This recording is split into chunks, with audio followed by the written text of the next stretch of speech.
বন্ধুরা, আমার চুনো মাছের তরকারি হয়ে গেছে। দেখুন, আমি একটা জায়গায় ঢেলে নিচ্ছি। যদি ভালো লাগে লাইক করবেন, শেয়ার করবেন। এই চ্যানেলে যদি নতুন হয়ে থাকেন অবশ্যই একটা সাবস্ক্রাইব করে দেবেন।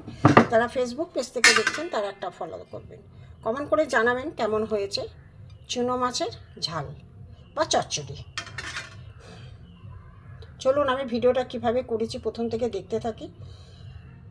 ভিডিওটা দেখার জন্য আপনাদের কাছে অনুরোধ থাকলো। একটা বাটিতে আমি এখানে হলুদ নিয়ে নেব, এখানে লঙ্কার গুঁড়ো নেব, আরেকটু নেব লঙ্কার গুঁড়ো, এখানে জিরে গুঁড়ো নেব, এখানে ধনের গুঁড়ো নেব, নিয়ে আমি জল দেব,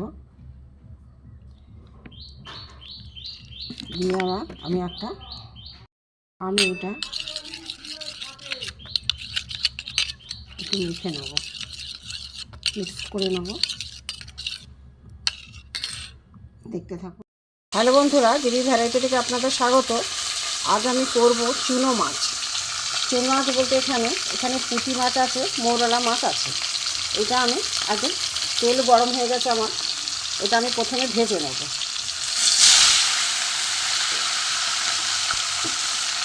সব একসাথে দিয়ে দিলাম।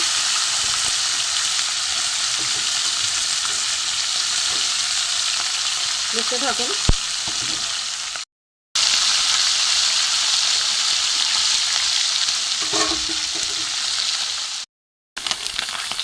মৌরলা মাছ আর পুঁটি মাছ, চুনো মাছ ভাজা হয়ে গেছে।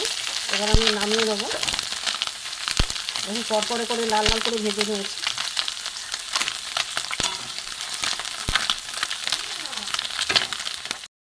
চুনো মাছগুলো আমি ঢেলে নেবো, ভাজা হয়ে গেছে।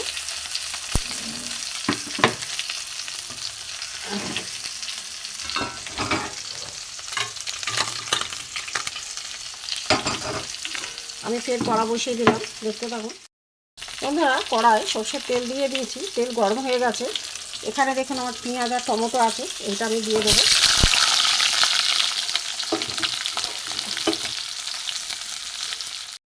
পেঁয়াজ টমেটো ভাজা হচ্ছে, এখানে আমি গ্রেট করা রসুন দিয়ে দেবো।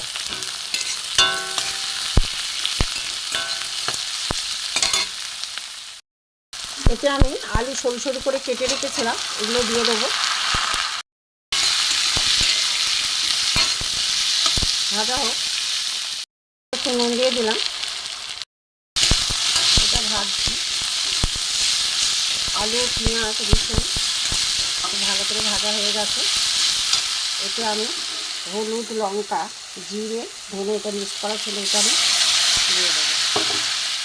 এখানে আদা গ্রেট করা আছে, এটাও দিয়ে দেবো। এটা দিয়ে আমি সুন্দরভাবে কষে নেব।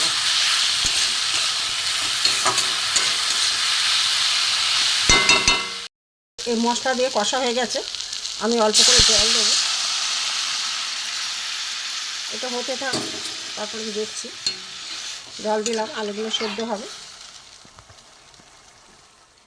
বন্ধুরা, এই যে চুনো মাছের ঝাল সরু করে আলু কেটে আলুগুলো সেদ্ধ হয়ে গেছে। এবার আমি এই যে চুনো মাছ ভাজা আছে এগুলো আমি দিয়ে দেবো। কড়কড় করে ভেজেছি, শুধুই খাওয়া যাবে গরম ভাতে। দেখুন, এর সাথে আমি মিশিয়ে দেবো, একটু ঝোলটা কমে যাক। চুনো মাছের চচ্চড়ি।